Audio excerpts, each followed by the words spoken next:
Hi friends, ಎಲ್ಲರಿಗೂ ನಮಸ್ಕಾರ.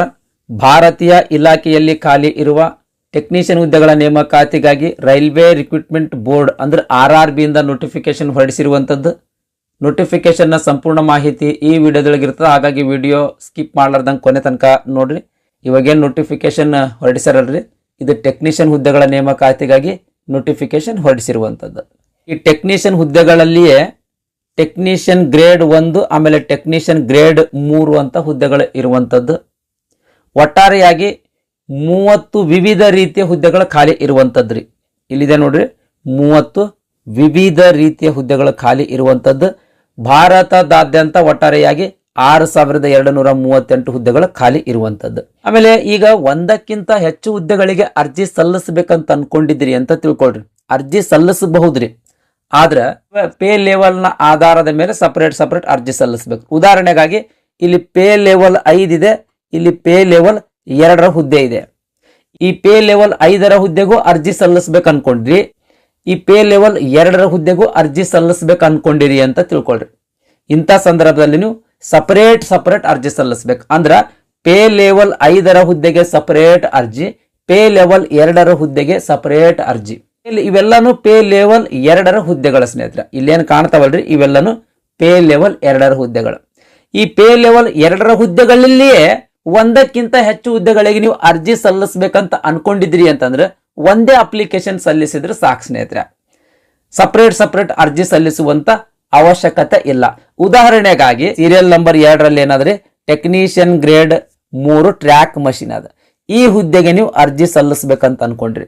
ಇದ್ರ ಜೊತೆಗೆ ಇನ್ನು ಒಂದ್ 2-3 ಹುದ್ದೆಗಳಿಗೆ ನೀವು ಅರ್ಜಿ ಸಲ್ಲಿಸ್ಬೇಕಂತ ಅನ್ಕೊಂಡಿರಿ ಅಂತ ತಿಳ್ಕೊಳ್ರಿ. ಇವೆಲ್ಲಾ ಹುದ್ದೆಗಳಿಗೆ ಸೇರಿ ಒಂದೇ ಅರ್ಜಿ ಸಲ್ಲಿಸ್ಬೇಕ್ರಿ. ಸಪರೇಟ್ ಅರ್ಜಿ ಸಲ್ಲಿಸುವಂಗಿಲ್ಲ. ಆಗ್ಲೇ ಹೇಳ್ದಂಗ ಪೇ ಲೆವೆಲ್ನ ಆಧಾರದ ಮೇಲೆ ಸಪರೇಟ್ ಅರ್ಜಿ ಸಲ್ಲಿಸ್ಬೇಕು. ಓಕೆ ರೀ. ಈ ಹುದ್ದೆಗಳಿಗೆ RRB ಅಫೀಸಿಯಲ್ ವೆಬ್ಸೈಟ್ಗೆ ಹೋಗಿ ಆನ್ಲೈನ್ ಮುಖಾಂತರ ಅರ್ಜಿ ಸಲ್ಲಿಸ್ಬೇಕ್ರಿ. ಇನ್ನೂ ಒಂದು ಪ್ರಮುಖ ಮಾಹಿತಿ ಅಂದ್ರ ಯಾವುದಾದ್ರೂ ಒಂದು RRBಗೆ ನೀವು ಅರ್ಜಿ ಸಲ್ಲಿಸ್ಬೇಕ್ರಿ. ಬೆಂಗಳೂರು ಆಗಿರ್ಬೋದು, ಅಹಮದಾಬಾದ್ ಆಗಿರ್ಬೋದು, ಹೈದರಾಬಾದ್ ಆಗಿರ್ಬೋದು, ಈ ರೀತಿ ಯಾವುದಾದ್ರೂ ಒಂದು RRBಯಲ್ಲಿ ಖಾಲಿ ಇರುವಂತ ಹುದ್ದೆಗಳಿಗೆ ಮಾತ್ರ ಅರ್ಜಿ ಸಲ್ಲಿಸ್ಬೇಕ್ರಿ. ಒಂದಕ್ಕಿಂತ ಹೆಚ್ಚಿನ RRBಗೆ ಅರ್ಜಿ ಸಲ್ಲಿಸುವಂಗಿಲ್ಲ. ಓಕೆ ರೀ. ಈ ಹುದ್ದೆಗಳಿಗೆ ಯಾವ RRBಗೆ ನೀವು ಅರ್ಜಿ ಸಲ್ಲಿಸ್ಬೇಕಂತೀರಿ ಆ RRBಯ ಅಫೀಸಿಯಲ್ ವೆಬ್ಸೈಟ್ಗೆ ಹೋಗಿ ಆನ್ಲೈನ್ ಮುಖಾಂತರ ಅರ್ಜಿ ಸಲ್ಲಿಸ್ಬೇಕ್ರಿ. ನೆಕ್ಸ್ಟ್, ಈ ಹುದ್ದೆಗಳಿಗೆ ಅರ್ಜಿ ಸಲ್ಲಿಸ್ಲಕ್ ಪ್ರಾರಂಭ ದಿನಾಂಕ ಜೂನ್ 28, 2025. ಅರ್ಜಿ ಸಲ್ಲಿಸ್ಲಕ್ ಕೊನೆಯ ದಿನಾಂಕ ಜುಲೈ 28, 2025. ನೆಕ್ಸ್ಟ್, ಅರ್ಜಿ ಸಲ್ಲಿಸಬೇಕಾದ್ರೆ ಏನಾದ್ರು ಬೈ ಮಿಸ್ಟೇಕ್ ತಪ್ಪಾಗಿತ್ತಂತ ತಿಳ್ಕೊಳ್ರಿ. ಅಂದ್ರ ಅರ್ಜಿ ತಪ್ಪಾಗಿ ಸಲ್ಲಿಸಿದ್ರಿ ಅಂತ ತಿಳ್ಕೊಳ್ರಿ. ಆ ತಪ್ಪಾಗಿರುವಂತ ಅರ್ಜಿಯನ್ನ ಮತ್ತೊಮ್ಮೆ ಕರೆಕ್ಷನ್ ಮಾಡಿಕೊಳ್ಳುವುದಕ್ಕೆ ಕಾಲಾವಕಾಶ ನೀಡ್ತಾರೆ. ಆ ಕಾಲಾವಕಾಶ ನೋಡ್ರಿ, ಆಗಸ್ಟ್ 1ರಿಂದ ಆಗಸ್ಟ್ 10ರ ತನಕ ಅಂದ್ರೆ 10 ದಿನಗಳ ಕಾಲಾವಕಾಶ ನೀಡ್ತಾರೆ. 10 ದಿನಗಳ ಕಾಲಾವಕಾಶ ನೀಡ್ತಾರೆ. ಈ 10 ದಿನದೊಳಗ ನಿಮ್ಮ ಅಪ್ಲಿಕೇಶನ್ ಅನ್ನ ಕರೆಕ್ಷನ್ ಮಾಡ್ಕೊಳ್ಬಹುದು ಸ್ನೇಹಿತರೆ. ಅಂದ್ರೆ ಅಪ್ಲಿಕೇಶನ್ ನಲ್ಲಿ ಆಗಿರುವಂತ ತಪ್ಪನ್ನ ತಿದ್ದುಪಡಿ ಮಾಡಿಕೊಂಡು ಮತ್ತೊಮ್ಮೆ ಅಪ್ಲಿಕೇಶನ್ ಅನ್ನ ರೀಸಬ್ಮಿಟ್ ಮಾಡಬಹುದು ಸ್ನೇಹಿತರೆ.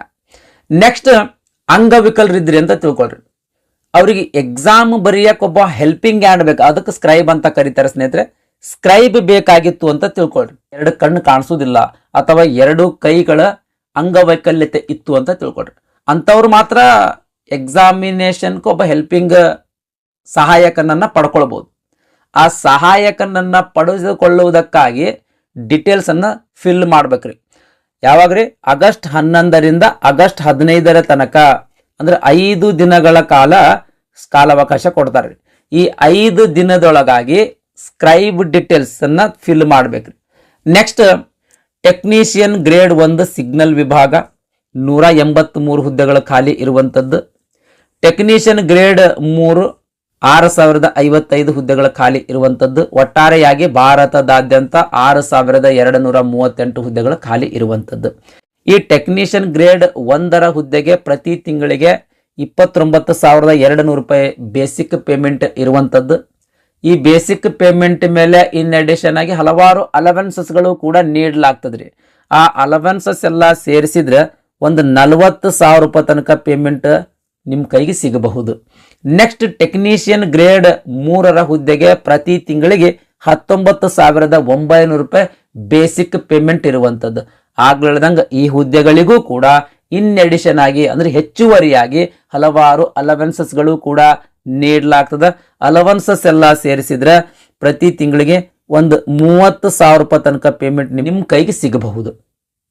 ಈ 6,238 ಹುದ್ದೆಗಳೇನು ಖಾಲಿ ಅದಾವಲ್ರಿ, ಭಾರತದಾದ್ಯಂತ ಎಲ್ಲಾ RRBಗಳಲ್ಲಿ ಖಾಲಿ ಇರುವಂತ ಹುದ್ದೆಗಳ ಸಂಖ್ಯೆ ರೀ.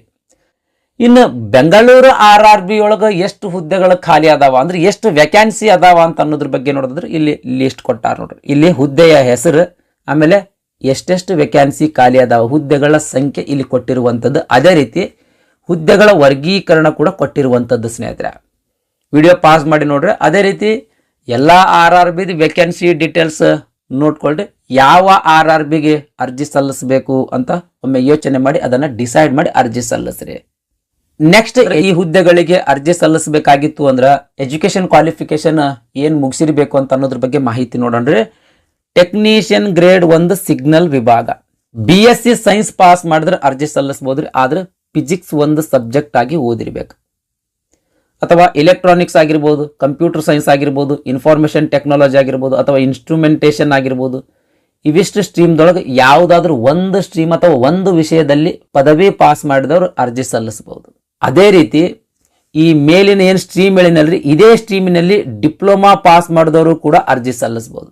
ಇದೇ ಸ್ಟ್ರೀಮ್ದೊಳಗೆ ಬಿ ಅಥವಾ ಬಿಟೆಕ್ ಪಾಸ್ ಮಾಡಿದವರು ಕೂಡ ಅರ್ಜಿ ಸಲ್ಲಿಸಬಹುದು. ಈ ಪದವಿ ಆಗಿರಬಹುದು, ಡಿಪ್ಲೊಮಾ ಆಗಿರಬಹುದು, ಅಥವಾ ಬಿ ಅಥವಾ ಬಿಟೆಕ್ ಆಗಿರ್ಬೋದು. ಇವಿಷ್ಟರೊಳಗೆ ಯಾವುದಾದ್ರೂ ಒಂದು ಪದವಿ ನೀವು ಪಾಸ್ ಮಾಡಿದ್ರಿ ಅಂತಂದ್ರೆ ಈ ಹುದ್ದೆಗಳಿಗೆ ಅರ್ಜಿ ಸಲ್ಲಿಸಬಹುದು. Next, technician grade 2 track machine. Next, ಎಲ್ಲಾ ಹುದ್ದೆಗಳು ಏನದಾವಲ್ರಿ ಐಟ್ಯಾ ಮೇಲೆ ಅದಾವ್ರಿ. ಓಕೆ ರೀ, ಎಲ್ಲಾ ಹುದ್ದೆಗಳಿರುವಂತದ್ದು ಐಟ್ಯಾ ಮೇಲೆ ಅದಾವ್ರಿ. ನೋಡ್ರಿ, ಟ್ರ್ಯಾಕ್ ಮಷಿನ್ ಅದ. ಈ ಹುದ್ದೆಗಳಿಗೆ ನೀವು ಅರ್ಜಿ ಸಲ್ಲಿಸಬೇಕಾಗಿತ್ತು ಅಂದ್ರೆ ಫಿಟ್ಟರ್ ಆಗಿರ್ಬೋದು, ಅಥವಾ ಎಲೆಕ್ಟ್ರಿಷಿಯನ್ ಆಗಿರ್ಬೋದು, ಅಥವಾ ಎಲೆಕ್ಟ್ರಾನಿಕ್ಸ್ ಆಗಿರ್ಬೋದು, ಅಥವಾ ಮೆಕ್ಯಾನಿಕಲ್ ಆಗಿರ್ಬೋದು, ಅಥವಾ ಇನ್ಸ್ಟ್ರೂಮೆಂಟ್ ಮೆಕ್ಯಾನಿಕ್ ಆಗಿರ್ಬೋದು, ಅಥವಾ ಮೆಕ್ಯಾನಿಕ್ ಮ್ಯಾಕ್ಟ್ರಾನಿಕ್ಸ್ ಆಗಿರ್ಬೋದು, ಅಥವಾ ಡೀಸೆಲ್ ಮೆಕ್ಯಾನಿಕ್ ಆಗಿರ್ಬೋದು, ಅಥವಾ ಮೋಟರ್ ವೆಹಿಕಲ್ ಮೆಕ್ಯಾನಿಕ್ ಆಗಿರ್ಬೋದು, ಅಥವಾ ವೆಲ್ಡರ್ ಆಗಿರ್ಬೋದು, ಅಥವಾ ಮಷಿನಿಸ್ಟ್ ಆಗಿರ್ಬೋದು. ಇವಿಷ್ಟು ಟ್ರೇಡ್ಗಳಲ್ಲಿ ಯಾವುದಾದ್ರೂ ಒಂದು ಟ್ರೇಡಿನಲ್ಲಿ ನೀವು ಐಟಾ ಪಾಸ್ ಮಾಡಿದ್ರಿ ಅಂತಂದ್ರೆ ಈ ಟೆಕ್ನಿಷಿಯನ್ ಗ್ರೇಡ್ 3 ಟ್ರ್ಯಾಕ್ ಮಷಿನ್ ವಿಭಾಗದ ಹುದ್ದೆಗಳಿಗೆ ಅರ್ಜಿ ಸಲ್ಲಿಸಬಹುದು. ಇದೇ ರೀತಿ ಪ್ರತಿಯೊಂದು ಹುದ್ದೆಯ ಎಜುಕೇಶನ್ ಕ್ವಾಲಿಫಿಕೇಶನ್ ನ ಮಾಹಿತಿ ಇಲ್ಲಿ ಕೊಟ್ಟಾರ ಸ್ನೇಹಿತರೆ. ನೋಟಿಫಿಕೇಶನ್ ಲಿಂಕ್ ವಿಡಿಯೋದ ಡಿಸ್ಕ್ರಿಪ್ಷನ್ ಬಾಕ್ಸ್ ನ ಕೊಟ್ಟಿರ್ತೀನಿ. ಒಮ್ಮೆ ಎಜುಕೇಶನ್ ಕ್ವಾಲಿಫಿಕೇಶನ್ ನೋಡ್ರಿ, ಯಾವ್ಯಾವ ಹುದ್ದೆಗಳಿಗೆ ನೀವು ಎಲಿಜಿಬಲ್ ಆಗ್ತೀರಿ ಅಂತ ನೋಡ್ಕೊಳ್ರಿ. ನೋಡ್ಕೊಂಡು ತದನಂತರ ಅರ್ಜಿ ಸಲ್ಲಿಸ್ರಿ. ಓಕೆ ರೀ. ನೆಕ್ಸ್ಟ್, ವಯೋಮಿತಿ ಬಗ್ಗೆ ನೋಡೋದಾದ್ರೆ ಈ ಹುದ್ದೆಗಳಿಗೆ ಅರ್ಜಿ ಸಲ್ಲಿಸಬೇಕಾಗಿತ್ತು ಅಂದ್ರೆ ಕನಿಷ್ಠ 18 ವರ್ಷ ವಯಸ್ಸಾಗಿರ್ಬೇಕು. ನೀವು 2ರಲ್ಲಿ ಯಾವುದೇ ಹುದ್ದೆಗಳಿಗೆ ನೀವು ಅರ್ಜಿ ಸಲ್ಲಿಸಬೇಕಾಗಿತ್ತು ಅಂದ್ರೆ ಕನಿಷ್ಠ 18 ವರ್ಷ ವಯಸ್ಸಾಗಿರ್ಬೇಕು.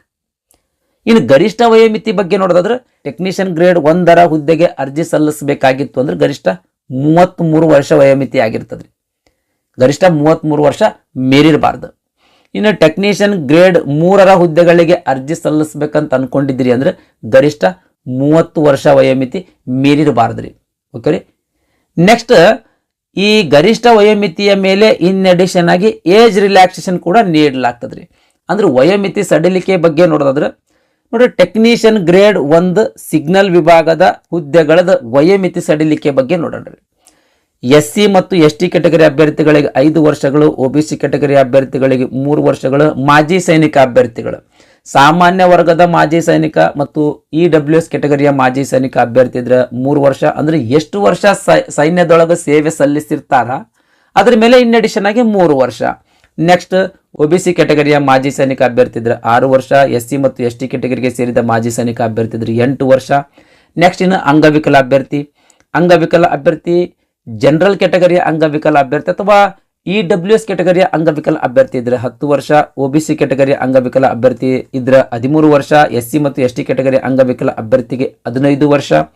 ನೆಕ್ಸ್ಟ್, ಈಗಾಗಲೇ ರೈಲ್ವೆ ಡಿಪಾರ್ಟ್ಮೆಂಟ್ ನಲ್ಲಿಯೇ ಗ್ರೂಪ್ C ಅಥವಾ ಗ್ರೂಪ್ D ಆಗಿ ವರ್ಕ್ ಮಾಡ್ತಾ ಇದ್ರಿ ಅಂತ ತಿಳ್ಕೊಳ್ರಿ. ಅಂದ್ರೆ ಡಿಪಾರ್ಟ್ಮೆಂಟಲ್ ಕ್ಯಾಂಡಿಡೇಟ್ಸ್ಗಳ ಸಾಮಾನ್ಯ ವರ್ಗದ ಅಭ್ಯರ್ಥಿಗಳು ಗರಿಷ್ಠ 40 ವರ್ಷ ವಯಸ್ಸಿನ ತನಕ ಅರ್ಜಿ ಸಲ್ಲಿಸಬಹುದು. OBC ಕೆಟಗರಿಯ ಎಂಪ್ಲಾಯಿ ಇದ್ರು ಅಂತಂದ್ರೆ 43 ವರ್ಷ ವಯಸ್ಸಿನ ತನಕ ಅರ್ಜಿ ಸಲ್ಲಿಸಬಹುದು. SC ಮತ್ತು ST ಕೆಟಗರಿ 45 ವರ್ಷ ವಯಸ್ಸಿನ ತನಕ ಅರ್ಜಿ ಸಲ್ಲಿಸಬಹುದು.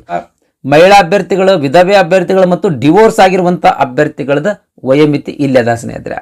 ಈ ರೀತಿ ಈ ಗರಿಷ್ಠ ವಯೋಮಿತಿಯ ಮೇಲೆ ಇನ್ ಅಡಿಷನ್ ಆಗಿ ಏಜ್ ರಿಲ್ಯಾಕ್ಸೇಷನ್ ನೀಡಲಾಗ್ತದೆ. ನೆಕ್ಸ್ಟ್ ಟೆಕ್ನಿಷಿಯನ್ ಗ್ರೇಡ್ 3ರ ಹುದ್ದೆಗಳದ ವಯೋಮಿತಿ ಸಡಿಲಿಕೆ ಬಗ್ಗೆ ನೋಡೋದಾದ್ರೆ ಇಲ್ಲಿ ಮಾಹಿತಿ ಕೊಟ್ಟಾರೆ, ಸೇಮ್ ಅದ ರೀ, ಏನ್ ಚೇಂಜಸ್ ಇಲ್ಲ. ಓಕೆ ರೀ. ನೆಕ್ಸ್ಟ್ ಅರ್ಜಿ ಶುಲ್ಕದ ಬಗ್ಗೆ ನೋಡೋದಾದ್ರೆ SC ST ಮಾಜಿ ಸೈನಿಕ ಅಭ್ಯರ್ಥಿಗಳು, ಅಂಗವಿಕಲ ಅಭ್ಯರ್ಥಿಗಳು, ಮಹಿಳಾ ಅಭ್ಯರ್ಥಿಗಳು, ತೃತೀಯ ಲಿಂಗಿಯ ಅಭ್ಯರ್ಥಿಗಳು, ಮೈನಾರಿಟಿ ಕಮ್ಯುನಿಟೀಸ್ ಅಂದ್ರೆ ಅಲ್ಪಸಂಖ್ಯಾತ ಅಭ್ಯರ್ಥಿಗಳು ಮತ್ತು EBC ಕೆಟಗರಿ ಅಭ್ಯರ್ಥಿಗಳು. OBC ಅಲ್ರಿ, EBC ಅಂದ್ರೆ ಎಕನಾಮಿಕಲಿ ಬ್ಯಾಕ್ವರ್ಡ್ ಕ್ಲಾಸ್ ಅಭ್ಯರ್ಥಿಗಳು. ಈ ಅಭ್ಯರ್ಥಿಗಳಿಗೆ 250 ರೂಪಾಯಿ ಅರ್ಜಿ ಶುಲ್ಕ ಇರ್ತದ್ರಿ. ಈ ಅಭ್ಯರ್ಥಿಗಳಿಗೆ 250 ರೂಪಾಯಿ ಅರ್ಜಿ ಶುಲ್ಕ ಇರ್ತದ. ಈ 250 ರೂಪಾಯಿ ಅರ್ಜಿ ಶುಲ್ಕ ಏನ್ ತುಂಬಿರ್ತಿರಲ್ರಿ ಅದು ಎಲ್ಲಾನು ರೀಫಂಡ್ ಆಗ್ತದ, ಮತ್ತ ನಿಮ್ಗ ವಾಪಸ್ ಹಾಕ್ತಾರ. ಯಾವಾಗ ಈ ಅಮೌಂಟ್ ಹಾಕ್ತಾರ ಅಂತಂದ್ರ ನೀವು ಸ್ಪರ್ಧಾತ್ಮಕ ಪರೀಕ್ಷೆಗೆ ಅಟೆಂಡ್ ಆಗಿರ್ಬೇಕು. ಅಟೆಂಡ್ ಆದ್ರೆ ಮಾತ್ರ ನಿಮ್ಮ ಬ್ಯಾಂಕ್ ಅಕೌಂಟಿಗೆ ಏನ್ ಅಮೌಂಟ್ ತುಂಬಿರ್ತಿರಲ್ರಿ, ಅರ್ಜಿ ಶುಲ್ಕ ತುಂಬಿರ್ತಿರಲ್ರಿ, ಅದು ವಾಪಸ್ ಹಾಕ್ತಾರ. ಕೇವಲ ಸ್ಪರ್ಧಾತ್ಮಕ ಪರೀಕ್ಷೆಗೆ ಯಾರು ಅಟೆಂಡ್ ಆಗಿರ್ತೀರಿ ಅಂತ ಅಭ್ಯರ್ಥಿಗಳದ ಅಪ್ಲಿಕೇಶನ್ ಫೀ ರೀಫಂಡ್ ಮಾಡ್ತಾರೆ. ರೀಫಂಡ್ ಹ್ಯಾಂಗ ಮಾಡ್ತಾರ್ರಿ?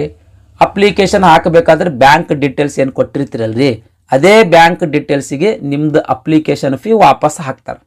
ಈ ಕ್ಯಾಟಗರಿಗಳನ್ನು ಹೊರತುಪಡಿಸಿ ಉಳಿದಿರ್ತಕ್ಕಂಥ ಎಲ್ಲಾ ಕ್ಯಾಟಗರಿ ಅಭ್ಯರ್ಥಿಗಳಿಗೆ 500 ರೂಪಾಯಿ ಅರ್ಜಿ ಶುಲ್ಕ ಇರ್ತದ್ರಿ. ಅಂದ್ರೆ 500 ರೂಪಾಯಿ ಅವ್ರು ತುಂಬಬೇಕು. ಈ 500 ರೂಪಾಯಿದೊಳಗ 400 ರೂಪಾಯಿ ರೀಫಂಡ್ ಆಗ್ತದ್ರಿ. ಅಂದ್ರೆ 400 ರೂಪಾಯಿ ನಿಮಗೆ ವಾಪಸ್ ಆಗ್ತಾರ. ಆಗ್ಲೇ ಹೇಳ್ದಂಗೆ ಸ್ಪರ್ಧಾತ್ಮಕ ಪರೀಕ್ಷೆಗೆ ನೀವು ಅಟೆಂಡ್ ಆಗಬೇಕು ಸ್ನೇಹಿತರೆ. ನೆಕ್ಸ್ಟ್ ನೇಮಕಾತಿ ವಿಧಾನದ ಬಗ್ಗೆ ನೋಡೋಣ್ರಿ. ನೇಮಕಾತಿ ಯಾವ ರೀತಿ ಮಾಡ್ಕೊಳ್ತಾರ ಅಂತ ಅನ್ನೋದ್ರ ಬಗ್ಗೆ ನೋಡೋದಾದ್ರೆ ಕೇವಲ ಒಂದು ಸ್ಪರ್ಧಾತ್ಮಕ ಪರೀಕ್ಷೆ ಇರ್ತದ್ರಿ. ಕಂಪ್ಯೂಟರ್ ಬೇಸ್ಡ್ ಟೆಸ್ಟ್ ಇರ್ತದ. ಅಂದ್ರೆ ಕಂಪ್ಯೂಟರ್ನಲ್ಲಿ ಪ್ರಶ್ನೆಗೆ ಉತ್ತರ ಟಿಕ್ ಹಾಕೋದಿರ್ತದೆ, ಪೆನ್ ಪೇಪರ್ ಕೊಡಂಗಿಲ್ಲ. ಒಂದು ಕಂಪ್ಯೂಟರ್ ಬೇಸ್ಡ್ ಟೆಸ್ಟ್ ಇರ್ತದ. ಇದಾದ್ಮೇಲೆ ಡಾಕ್ಯುಮೆಂಟ್ ವೆರಿಫಿಕೇಶನ್, ಆಮೇಲೆ ಮೆಡಿಕಲ್ ಎಕ್ಸಾಮಿನೇಷನ್. ಓಕೆ. ಈ ಸ್ಪರ್ಧಾತ್ಮಕ ಪರೀಕ್ಷೆಯ ಬಗ್ಗೆ ನೋಡೋದಾದ್ರೆ ಮೊದಲನೇದಾಗಿ ಟೆಕ್ನಿಷಿಯನ್ ಗ್ರೇಡ್ 1ರ ಹುದ್ದೆಯ ಎಕ್ಸಾಮಿನೇಷನ್ ಬಗ್ಗೆ ನೋಡೋಣ್ರಿ. 100 ಮಾರ್ಕ್ಸ್ ಇಂದ ಎಕ್ಸಾಮ್ ರೀ ಇದು. ಅಂದ್ರೆ ಈ ಎಕ್ಸಾಮ್ದೊಳಗ 100 ಕ್ವಶನ್ಸ್ಗಳ ಕೇಳ್ತಾರ. ಪ್ರತಿ ಕ್ವಶನ್ಗೆ 1 ಅಂಕ ಅಂತ ನಿಗದಿಪಡಿಸಲಾಗಿರ್ತದೆ. ಅಂದ್ರೆ 100 ಮಾರ್ಕ್ಸ್ ಇಂದ ಎಕ್ಸಾಮ್. 90 ನಿಮಿಷ ಸಮಯಾವಕಾಶ ಇರ್ತದೆ. ಅಂದ್ರೆ 1.5 ತಾಸು ಸಮಯಾವಕಾಶ ಇರ್ತದೆ. ಆಮೇಲೆ ಆಬ್ಜೆಕ್ಟಿವ್ ಟೈಪ್ ಕ್ವಶನ್ಸ್ಗಳಿರ್ತಾವ. ಈ ಎಕ್ಸಾಮ್ದೊಳಗ ಆಬ್ಜೆಕ್ಟಿವ್ ಟೈಪ್ ಕ್ವಶನ್ಸ್ಗಳಿರ್ತಾವ. ಅಂದ್ರೆ ಪ್ರತಿ ಪ್ರಶ್ನೆಗೆ 4 ಆಪ್ಷನ್ಸ್ಗಳಿರ್ತಾವ್ರಿ. ಅದ್ರೊಳಗೆ ಒಂದು ಸರಿಯಾದ ಉತ್ತರ ಇರ್ತದೆ. ಆ ಉತ್ತರ ಟಿಕ್ ಮಾಡ್ಬೇಕ್ರಿ ನೀವು. ಈ ರೀತಿ ಉತ್ತರ ಟಿಕ್ ಮಾಡುವಂತ ಪ್ರಶ್ನೆಗಳಿರ್ತಾವ. ಓಕೆ ರೀ. ವಿವರಣೆ ಬರೆಯುವಂಥದ್ದು ಏನು ಇರಂಗಿಲ್ಲ. ನೆಕ್ಸ್ಟ್ ನೆಗೆಟಿವ್ ವ್ಯಾಲ್ಯೂಯೇಷನ್ ಇರ್ತದ್ರಿ. ಏನ್ರಿ ಇದು ನೆಗೆಟಿವ್ ವ್ಯಾಲ್ಯೂಯೇಷನ್? ನೋಡ್ರಿ, ಆಗ್ಲೇ ಹೇಳಿದೆ ನಾನು, ಆಬ್ಜೆಕ್ಟಿವ್ ಟೈಪ್ ಕ್ವಶನ್ಸ್ ಇರ್ತಾವ. ಪ್ರತಿ ಪ್ರಶ್ನೆಗೆ 4 ಆಪ್ಷನ್ಸ್ಗಳು ಕೊಡ್ತಾರ. ಆ ಆಪ್ಷನ್ದೊಳಗೆ ಒಂದು ಸರಿಯಾದ ಉತ್ತರ ಇರ್ತದ. ಸರಿಯಾದ ಉತ್ತರ ಟಿಕ್ ಮಾಡಿರಿ ಅಂದ್ರೆ ಪ್ರತಿ ಸರಿ ಉತ್ತರಕ್ಕೆ ನೀವು ಕೊಟ್ಟಿರ್ತಕ್ಕಂಥ ಪ್ರತಿ ಸರಿ ಉತ್ತರಕ್ಕೆ 1 ಅಂಕ ನೀಡ್ತಾರ. 1 ಅಂಕ ನೀಡ್ತಾರ. ಇನ್ನು ಸರಿಯಾದ ಉತ್ತರ ಟಿಕ್ ಮಾಡುವಲ್ಲಿ ತಪ್ಪು ಉತ್ತರ ಟಿಕ್ ಮಾಡಿದ್ರಿ ಅಂತ ತಿಳ್ಕೊಳ್ರಿ, ನೀವು ತೆಗೆದುಕೊಂಡಿರ್ತಕ್ಕಂಥ ಅಂಕಗಳಲ್ಲಿ 0.33 ಮಾರ್ಕ್ಸ್ ಡಿಡಕ್ಟ್ ಮಾಡ್ತಾರೆ. ಈ ರೀತಿ ನೆಗೆಟಿವ್ ವ್ಯಾಲ್ಯೂಯೇಷನ್ ಇರುವಂತದ್ದು. ನೆಕ್ಸ್ಟ್ ಸಿಲೆಬಸ್ ಬಗ್ಗೆ ನೋಡೋದಂದ್ರೆ ಅಂದ್ರೆ ಪಠ್ಯಕ್ರಮದ ಬಗ್ಗೆ ನೋಡೋದಾದ್ರೆ ಯಾವ ವಿಷಯದ ಮೇಲೆ ಸ್ಪರ್ಧಾತ್ಮಕ ಪರೀಕ್ಷೆ ಇರ್ತದ ಅಂತ ಅನ್ನೋದ್ರ ಬಗ್ಗೆ ನೋಡೋದಾದ್ರೆ ಇಲ್ಲಿ ಸಿಲೆಬಸ್ ಕೊಟ್ಟಾರೆ. General awareness, general intelligence and reasoning, basic computer and applications, basic science and engineering. ಈ ವಿಷಯದ ಮೇಲೆ ಪ್ರಶ್ನೆಗಳು ಕೇಳ್ತಾರೆ. ಈ ವಿಷಯದಲ್ಲಿ ಯಾವ ಯಾವ ಅಧ್ಯಾಯಗಳು ಕವರ್ ಮಾಡಬೇಕು ನೋಡ್ರಿ. ಇಲ್ಲಿ ಅಧ್ಯಾಯಗಳು ಕೂಡ ಕೊಟ್ಟಿರುವಂತದ್ದು. ಇದು ಅಧ್ಯಾಯ ಕೂಡ ಕೊಟ್ಟಿರುವಂತದ್ದು ಸ್ನೇಹಿತರೆ. ಇದು ಸಿಲೆಬಸ್. ವಿಡಿಯೋ ಪಾಸ್ ಮಾಡಿ ನೋಡ್ರಿ. ನೆಕ್ಸ್ಟ್ ಯಾವ ವಿಷಯದ ಮೇಲೆ ಎಷ್ಟು ಮಾರ್ಕ್ಸ್ ಕೇಳ್ತಾರಂತ ಕೊಟ್ಟಿರುವಂತದ್ದು ನೋಡ್ರಿ. ಸಬ್ಜೆಕ್ಟ್ ಜನರಲ್ ಅವೇರ್ನೆಸ್ ಗೆ ಸಂಬಂಧಿಸಿದಂಗ 10 ಪ್ರಶ್ನೆಗಳು ಕೇಳ್ತಾರ. ಅಂದ್ರೆ 10 ಮಾರ್ಕ್ಸ್ ಪ್ರಶ್ನೆಗಳು ಬರ್ತಾವ. General intelligence and reasoning 15, basics of computer and application 20 marks, mathematics 20 marks, basic science and engineering 35 marks. ಈ ರೀತಿ 100 ಮಾರ್ಕ್ಸ್ ಎಕ್ಸಾಮಿನೇಷನ್ ಇರುವಂತದ್ದು. ಈ ಸ್ಪರ್ಧಾತ್ಮಕ ಪರೀಕ್ಷೆಯಲ್ಲಿ ಅತಿ ಹೆಚ್ಚು ಅಂಕ ಗಳಿಸಿರ್ತಕ್ಕಂಥ ಅಭ್ಯರ್ಥಿಗಳನ್ನ ನೇಮಕಾತಿ ಮಾಡ್ಕೊಳ್ತಾರ. ಆದರೆ ಡಾಕ್ಯುಮೆಂಟ್ ವೆರಿಫಿಕೇಶನ್ ದೊಳಗೆ ಪಾಸ್ ಆಗಬೇಕು, ಮೆಡಿಕಲ್ ಎಕ್ಸಾಮಿನೇಷನ್ ದೊಳಗೆ ಪಾಸ್ ಆಗಬೇಕು. ಓಕೆ ರೀ. ಇದು ಒಂದು ಎಕ್ಸಾಮ್ ಬಿಟ್ರೆ ಮತ್ತ ಬೇರೆ ಎಕ್ಸಾಮ್ ತಗೊಳಂಗಿಲ್ಲ. ಇನ್ನ ಒಂದು ಪ್ರಮುಖ ಮಾಹಿತಿ ಅಂದ್ರೆ ಈ ಎಕ್ಸಾಮ್ ಕನ್ನಡ ಭಾಷೆ ಒಳಗೆ ಇರಂಗಿಲ್ಲ. ಇಂಗ್ಲಿಷ್ ಮತ್ತು ಹಿಂದಿ ಭಾಷೆ ಎರಡು ಬೈಲಿಂಗ್ವಲ್ ಭಾಷೆ ಒಳಗೆ ಇರ್ತದೆ. ಅಂದ್ರೆ ನೆಕ್ಸ್ಟ್ ಟೆಕ್ನಿಷಿಯನ್ ಗ್ರೇಡ್ 3ರ ಹುದ್ದೆಯ ಸ್ಪರ್ಧಾತ್ಮಕ ಪರೀಕ್ಷೆಯ ಬಗ್ಗೆ ನೋಡೋದಾದ್ರೆ ಇದು ಕೂಡ 100 ಮಾರ್ಕ್ಸ್ ಎಕ್ಸಾಮ್, 90 ನಿಮಿಷ ಸಮಯಾವಕಾಶ, 1/3 ಮಾರ್ಕ್ಸ್ ನೆಗೆಟಿವ್ ವ್ಯಾಲ್ಯೂಯೇಷನ್ ಇರುವಂಥದ್ದು, ಕಂಪ್ಯೂಟರ್ ಬೇಸ್ಡ್ ಎಕ್ಸಾಮೇ. ನೆಕ್ಸ್ಟ್ ಸೆಲೆಬಸ್ ಕೂಡ ಇಲ್ಲಿ ಕೊಟ್ಟಿರುವಂಥದ್ದು. ಸೆಲೆಬಸ್ ನೋಡ್ರಿ, ಟೆಕ್ನಿಷಿಯನ್ ಗ್ರೇಡ್ 3 ಹುದ್ದೆಗಳಿಗೆ ಸೆಲೆಬಸ್ ನೋಡೋದಾದ್ರೆ mathematics, general intelligence, general science, general awareness ಈ ವಿಷಯಗಳ ಆಧಾರದ ಮೇಲೆ ಪ್ರಶ್ನೆಗಳು ಕೇಳ್ತಾರ. ಆಬ್ಜೆಕ್ಟಿವ್ ಟೈಪ್ ಪ್ರಶ್ನೆಗಳೇ ಇರ್ತಾವ.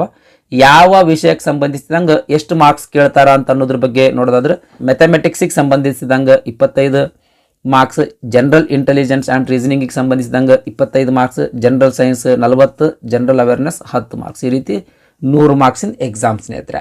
ಓಕೆ ರೀ, ಈ ಎಕ್ಸಾಮ್ನಲ್ಲಿ ಅತಿ ಹೆಚ್ಚು ಅಂಕ ಗಳಿಸಿರ್ತಕ್ಕಂಥ ಅಭ್ಯರ್ಥಿಗಳನ್ನು ಆಗ್ಲಿರ್ದಂಗೆ ನೇಮಕಾತಿ ಮಾಡ್ಕೊಳ್ತಾರೆ. ಆಮೇಲೆ ಡಾಕ್ಯುಮೆಂಟ್ ವೆರಿಫಿಕೇಶನ್ ಮತ್ತು ಮೆಡಿಕಲ್ ಎಕ್ಸಾಮಿನೇಷನ್ದೊಳಗೆ ಕಂಪಲ್ಸರಿ ಕಡ್ಡಾಯವಾಗಿ ಪಾಸ್ ಆಗಲೇಬೇಕ್ರಿ. ನೆಕ್ಸ್ಟ್ ಅರ್ಜಿ ಹ್ಯಾಂಗ್ ಸಲ್ಲಿಸೋದ್ರಿ, ಅರ್ಜಿ ಹ್ಯಾಂಗ್ ಸಲ್ಲಿಸೋದು ಅಂತ ಇಲ್ಲಿ ಗೈಡ್ಲೈನ್ಸ್ ಕೊಟ್ಟಾರ ನೋಡ್ರಿ. ನೋಟಿಫಿಕೇಶನ್ ಲಿಂಕ್ ಈ ವಿಡಿಯೋದ ಡಿಸ್ಕ್ರಿಪ್ಷನ್ ಬಾಕ್ಸ್ನಾಗ ಕೊಟ್ಟಿರ್ತೀನಿ. ಆ ಲಿಂಕ್ ಮೇಲೆ ಕ್ಲಿಕ್ ಮಾಡೋದ್ರ ಮೂಲಕ ನೋಟಿಫಿಕೇಶನ್ ಡೌನ್ಲೋಡ್ ಮಾಡ್ಕೊಡ್ರಿ. ಡೌನ್ಲೋಡ್ ಮಾಡ್ಕೊಂಡು ಹೌ ಟು ಅಪ್ಲೈ ಅಂತ ಏನು ಗೈಡ್ಲೈನ್ಸ್ ಕೊಟ್ಟರಲ್ರಿ, ಇದನ್ನೊಮ್ಮೆ ಕಂಪ್ಲೀಟ್ ಆಗಿ ಓದಿ ತದನಂತರ ಅರ್ಜಿ ಸಲ್ಲಿಸ್ರಿ. ಇದಿಷ್ಟು ಭಾರತೀಯ ಇಲಾಖೆಯಲ್ಲಿ ಖಾಲಿ ಇರುವ ಟೆಕ್ನಿಷಿಯನ್ ಹುದ್ದೆಗಳ ನೇಮಕಾತಿಗಾಗಿ RRB ಇಂದ ಹೊರಡಿಸಿರುವಂಥ ಅಧಿಸೂಚನೆಯ ಸಂಪೂರ್ಣ ಮಾಹಿತಿಯಾಗಿತ್ತು. ಈ ವಿಡಿಯೋ ನಿಮ್ಗೆ ಇಷ್ಟ ಆಗಿತ್ತು ಅಂದ್ರೆ ದಯಮಾಡಿ ಲೈಕ್ ಬಟನ್ ಮೇಲೆ ಪ್ರೆಸ್ ಮಾಡಿರಿ. ಅದೇ ರೀತಿ ನಿಮ್ಮ ಫ್ರೆಂಡ್ಸರಿಗೂ ಶೇರ್ ಮಾಡಿರಿ ಅಂತ ವಿನಂತಿಸಿಕೊಳ್ತಾ ಇವತ್ತಿನ ವಿಡಿಯೋ ಮುಗಿಸ್ತಾ ಇದ್ದೀನಿ. ಧನ್ಯವಾದಗಳು.